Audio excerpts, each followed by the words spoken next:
let's be real. Speaking what you want. What does that even mean? Are you even real? Am I real? Yeah. Is anything real? Does anything exist? I don't know. Are we human or are we dancing? Maybe not. You know, and so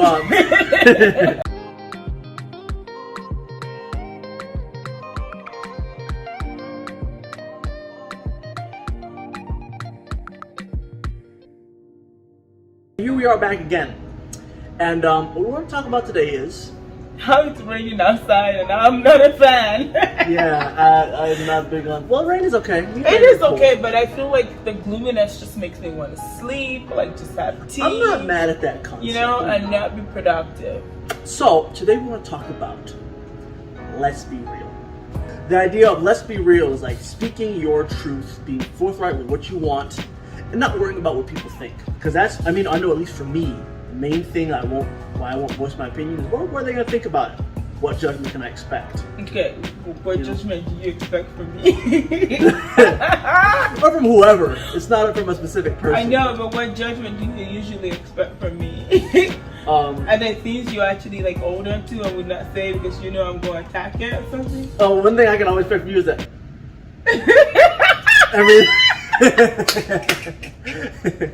every time. When the It's so me funny. wakes up, like, oh, that's exactly. That's classic. Oh my gosh. So when you're talking, right? This is just for speaking, not to a person or to a group, whatever. First is, what do you want? That's the first thing. What do you want?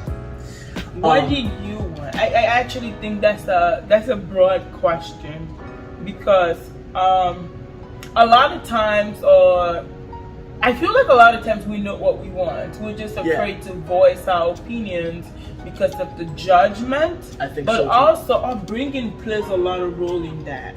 Like when you speak about what you want, are you considered selfish? Or you know, is it self-centered? Are you thinking of other people? This is some trauma that can be attached to you.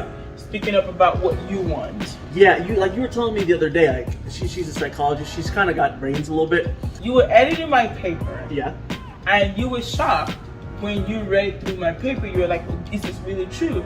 That the first 5 years of our lives is how we translate the rest of our world. If that's the case, then from a young age, like there's programming you don't even realize is there that plays into how you react and what you're willing to say or not to say. Like you, for example, from a young age, you were called the little lawyer, the baby lawyer, yeah? Yeah, because I would speak my mind. And over time, I started learning to do it in a very unhealthy way where it comes off rude. Because, you know, it's Nigeria. If you know, it's just Africans in general. Sometimes as a kid, you actually cannot voice your opinion. The freedom to do so would either lead to punishment or you would just be shut off in a way or the other, or that's my personal experience. So based on that programming, she became rather forthright in her approach. Right? I, on the other hand, became not so forthright in my approach. I tend to kind of around the issue. I kind of tend to eat around the mush, if you will. I kind of think of it like this, right? There's a spectrum, kind of. I'll be the middle for you. Assertive, yeah. Right here. Right in the center is assertive. You want to be right here because that way you are speaking your mind, you are being forthright in it, you're not worried about what people think, but you're doing it in a way that is appropriate for the situation all the time, right? I tend closer to here. When you're unhealthy? When I'm unhealthy, good distinction. When I'm unhealthy, right, I tend towards the passive side, right? Where I won't voice my opinion out of fear of whatever. I won't say what I'm thinking, right? On the other hand, Anoa tends towards here. She's on the aggressive side, right? Yeah. She'll say her mind. You always get what hits your mind from her, but it won't always come off right? Yeah.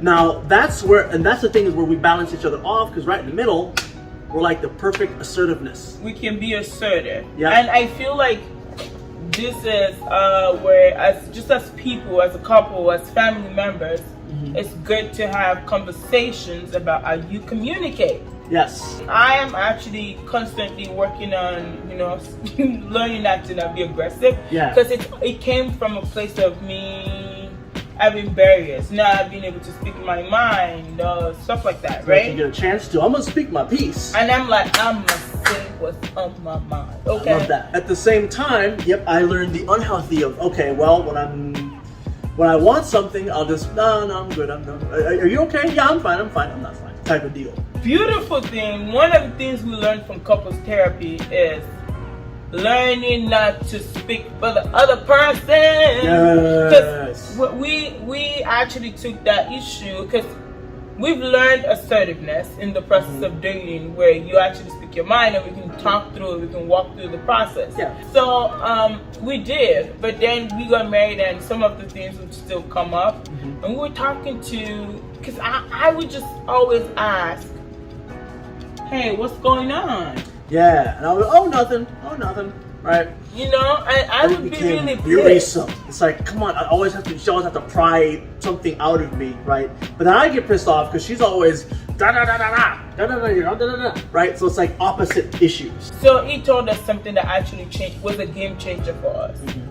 He said, ask the other person constantly what's wrong with them. Right, because then you enable them to stay in their, or for me, for example, by her not asking, it forces me to say what the problem is, right? And same for her, if something's wrong, something's on her face or her countenance is kind of agitated or something, I don't say anything and I let her speak what the issue is, right? That way, they're not enabling their unhealthy behavior. And that's how you heal, right?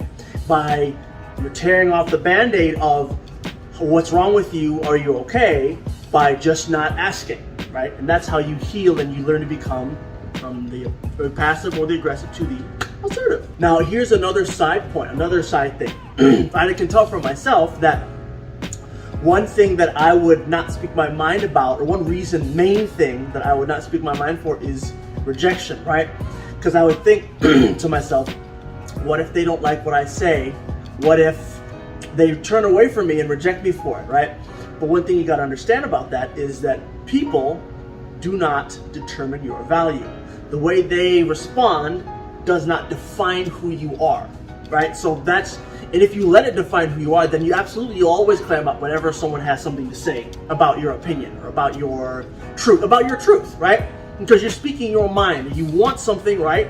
You have something in mind to say, it is your truth, so you speak it.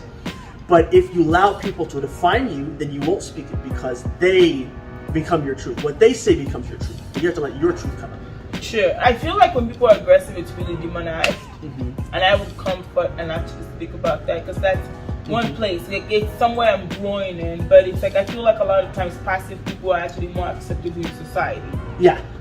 So when I speak my mind, or it's like when I'm going at it, like I know I'm not crazy, like da da da da da da, this is what you're doing, I see the pattern, da da da da, but you just speak on what's going on. Yeah. Right? Or when I speak up my opinion, a lot of times I am speaking from a place of hurt.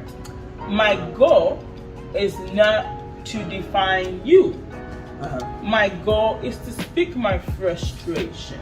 And I feel like a lot of times people take that personal as like an identity thing, where it's like, okay, I'm just speaking my frustration. Taking it personal, yeah.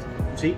The same way you react passively when you're unhealthy is the same way I react aggressively when I am unhealthy. Yeah. But I feel like a lot of times it's defined as, oh, this is an attack on the passive person, and people don't respond when passive people are passive as a hurtful.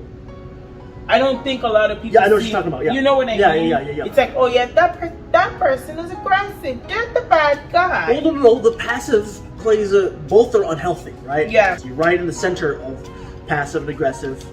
You're assertive, right? Again, you could take it to another level and be Minnesotan and be passive. Both extremes. Hey! Minnesota. I'm sorry, Minnesotans. Awards winning city for passive aggressive behavior. I feel like the biggest part to understanding your communication skills is your trauma. Understand your trauma. Yes, understand. Know thyself. Yeah. Bottom line. Know which one of these you tend towards when you're unhealthy. Dig to the root of why that unhealthy behavior is there. Was it something someone said to you? Was it an event that made you view yourself as inadequate, or that stirred up anger in you that made you want to get back at them or overcompensate by constantly coming off of and speaking your mind, as although it might come off as aggressive or whatever it is. Get to the root of that and work on moving from these extremes right toward the center, where you're forthright, you're speaking what you want, you're not letting other people define you, and you're speaking your truth. That's what it's about. Speak your mind in the comment section. Tell us what you think. Hit that like, hit the bell, subscribe, all of that, and we will see you next time. Peace! See you later, guys. Peace. What's wrong with you?